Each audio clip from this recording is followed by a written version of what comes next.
Catastrophe de tsunami, les pédophiles de tout le monde entier ont trouvé que le Maroc est un paradis et que le plaisir se vend ici à moins cher. Parmi ces cas de pédophiles étrangers, celui d'un Français a fait grand bruit ici à Marrakech. La révélation de l'affaire a fait tomber un véritable tabou. Il a même créé une onde de choc. Monsieur Hervé, qui résidait à Marrakech depuis quelques années, il abusait des enfants. Il y avait 50 victimes et ils ont trouvé chez lui un ordinateur. Il y avait 117 000 documents pornographiques. Bon, à mon avis, c'est beaucoup pour que ça soit pour son usage personnel. Tous ces documents ont été découverts ici, dans le quartier où vivait Hervé, en plein centre-ville. Cet agent immobilier, résident au Maroc, faisait venir des enfants dans son propre riad. Grâce à l'aide d'un rabatteur, Mustapha. Le jeune homme lui amenait des enfants du Mella, le quartier pauvre de Marrakech, directement chez lui. Ici, c'est rarement dans les hôtels que se passe ce genre de rencontre. Hervé a été arrêté en flagrant délit avec un enfant de 14 ans en train de visionner des images pédopornographiques. 2 de ses victimes acceptent de nous rencontrer. J'avais 12 ans, je n'étais pas très malin, je connaissais rien. C'est Mustapha qui m'a fait rencontrer l'homme. Il m'a emmené chez l'étranger, il m'a dit « Tu sais pourquoi je t'ai amené ici ?» Moi je ne savais pas, il m'a répondu « Moi je t'ai amené ici pour satisfaire les besoins sexuels de cet étranger. » J'ai dit non, moi je ne peux pas faire ça, je ne veux pas. Il m'a dit c'est trop tard, il faut que tu le fasses, viens avec moi. Il faut que tu fasses tout ce que l'étranger va te demander. Moi je voulais pas. T'inquiète pas, il m'a dit, l'étranger te donnera plein de choses, tu n'auras plus rien à craindre. Et voilà, je suis resté là. Moi j'ai rencontré Hervé par l'intermédiaire de Mustapha. C'est lui qui m'a emmené chez Hervé. Quand je suis arrivé là-bas, on est resté un moment ensemble. Ensuite on a regardé des images sur l'ordinateur. C'était des images dégueulasses. Ça c'était la première fois. Ensuite c'est devenu de plus en plus régulier. Je passais souvent des moments de plus en plus longs chez lui.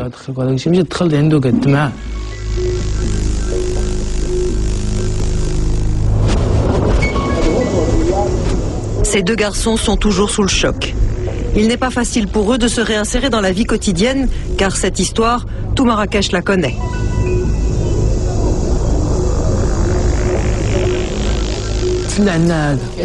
C'est eux qui sont venus nous chercher, ils nous ont piégés, on est des victimes, on a gagné de l'argent et on est entré dans un engrenage. On a fait ça juste pour l'argent, c'est tout, on avait besoin d'argent. J'avais honte de moi quand je faisais ça, c'était pas bien, je le faisais quand même. Je n'avais pas le choix, je me sentais plus un homme à ce moment-là, c'était dur. Je faisais ce que j'avais à faire et ensuite j'essayais d'oublier.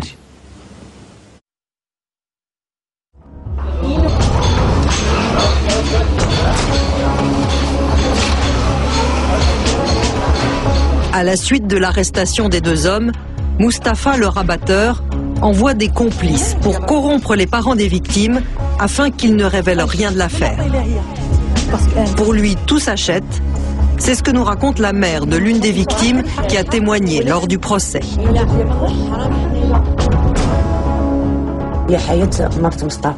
La femme de Mustapha, elle a essayé de m'amadouer en défendant son mari et en disant que les enfants avaient apporté un faux témoignage.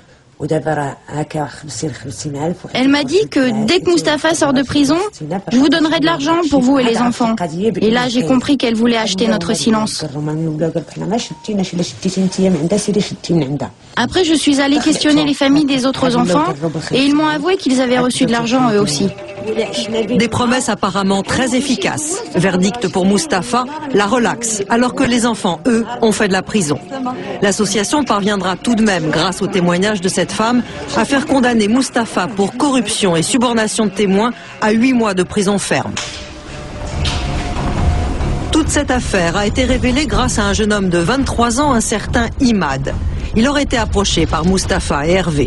C'est lui qui a dénoncé les 2 hommes et réussi à convaincre 4 victimes de témoigner devant la justice. On l'a retrouvé pendu dans un hangar dans des circonstances mystérieuses. Officiellement, c'est un suicide.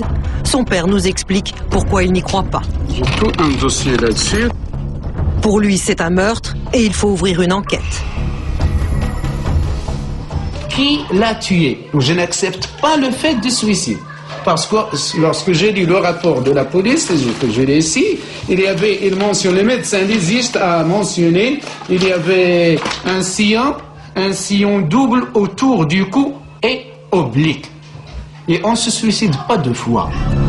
Des marques multiples sur le cou qui laissent penser qu'il a été étranglé avant d'avoir été pendu. Des témoins qui l'ont aperçu poursuivi par 4 hommes juste avant de se pendre. Des autopsies contradictoires, tous ces éléments tendent à mettre en cause le suicide. D'ailleurs, d'après son père, Imad avait découvert un véritable réseau autour d'Hervé qu'il était prêt à dénoncer. Il est mort le 22. Une semaine après, Mustapha est relâché. Je ne peux pas accepter. Et en plus de ça, je connais mon fils. Ce n'est pas quelqu'un qui se donne comme ça facilement la mort. C'est quelqu'un qui aime la vie. Une mort suspecte. Pourtant, aucune enquête n'a été ouverte. Et le principal accusé de l'affaire de pédophilie, le français Hervé, est condamné en appel à 2 ans de prison. Il sera libéré en avril prochain. Une peine légère comparée à celle qu'il risque en France pour les mêmes faits.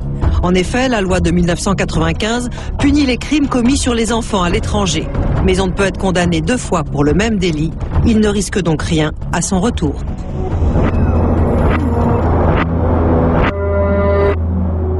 En avril 2005, à Agadir, dans le sud marocain, un autre scandale éclate, mettant en cause cette fois un journaliste belge.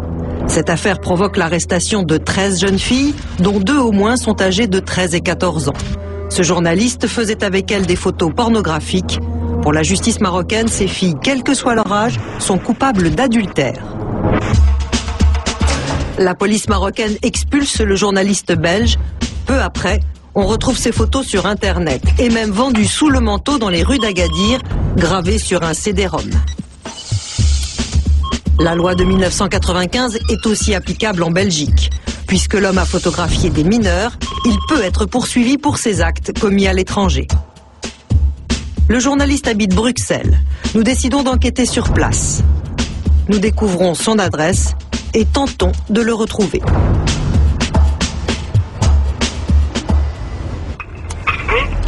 Bonjour, je suis bien au 105. Est-ce que vous connaissez Monsieur Philippe? Il habite bien ici?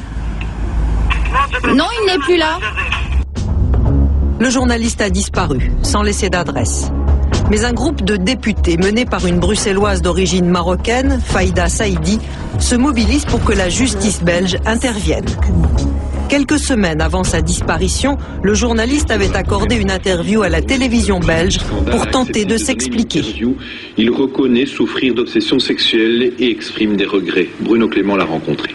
Je sais bien que peut-être ça paraît un peu vain et peut-être un peu facile maintenant dans la situation où je suis, mais en tout cas il faudrait exprimer mes regrets.